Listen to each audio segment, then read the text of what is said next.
কিরে ভাই সামনে মনে হচ্ছে একটা প্লেয়ার ছাতার নিচে শুয়ে রইছে। কি আরামে শুয়ে রইছে রে ভাই। গেমের কি গেম মনে করেন নাকি এনিমি? আমার মারে কই থেকে? আল্লাহ রে মাইরে দিছে রে, টের পাওয়ার আগে মাইরে দিছে। আরে ভাঙ্গা ঘরের ভিতরে প্লেয়ার পলাই আছিল। চিন্তা করো কারবারটাই আল্লাহ যেমনে রাশ করছে ভাই। উফ, একটা হেডশট আর একটা ও ভাই সা ওয়ালের ভিতরে গিয়ে হেড মারলাম না। ও রে মরছে। এদের দুইটা নক টাকা ভাই আমি তাড়াতাড়ি ভাগিয়ে থেকে কোনো বা নক তো দিছে। শিওর রিভাইভ দিয়ে দিছে। দাঁড়ান ল্যান্ডমাইন ফিট করে দিই। এনিমি তো আমার পিছনে পিছনে আইবো আমি এটা জানি ভালো কইরা। আমার না মাইরা ভাই এরা ঘুমাইতো না একটাও ভাই। নাহলে বুলেটের গতিতে আমার তাড়াতাড়ি ওই মাথায় যা ওয়েট করা লাগবে কখন এনিমি আসে। কারণ ল্যান্ডমাইনে ভাই একটার বেশি মরতো না। এই যে বলতে বলতে একটা মরে গেছে আর এটা রিভাইভ দিয়ে দিব এটাও জানা কথা।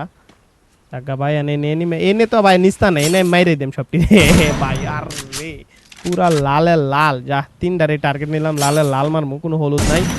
এরে সোনি হয়ে গেছিল বট আইটে হলে আমার লালের চ্যালেঞ্জটা নষ্ট করে দিয়েছিল। দাঁড়াও লাস্ট প্লেয়ার তো টের পেয়ে গেছে আমি যে এনে আসি। এই যে ভাই জানতাম টের পাইছে কিন্তু আমি যার পিছে টেরই পাই নাই ভাই এটা বুঝছে না। লল মাইরা দেই